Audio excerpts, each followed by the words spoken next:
unsa may meaning sa INRI? I-N-R-I. Unsa meaning? Actually, Latin na. Sa Latin, instead nga J as in jar, I. So, unsa may meaning ana? Ang una, ang I, Jesus. Ang N, Nazarenos. Ang R, Rex. Unya ang I, Judaorum. Jesus Nazarenos, Rex Judaorum. Sa English pa, unsay meaning? Jesus of Nazareth, King of the Jews. Now, ang nagbutang ana, kahibawa mo, mga kontra ni Jesus, pag BI, pagbugal-bugal, di ba? Gilansang na siya sa cross. Ang gibutangan gyud nga, ani-claim makakangahari ka Sudiyo. Ang ilang pagbutang diha, pagbugal-bugal.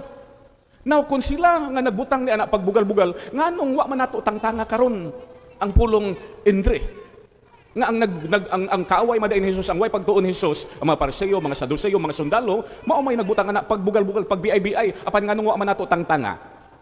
Tungod sa rason nga para nato Katoliko, Kristiyanos, para nato hugotang nagatuo nga si Kristo mao ang atong hari. Precisely what nato tangtanga, because we firmly believe that Jesus is our King, that Jesus is the King of the Jews.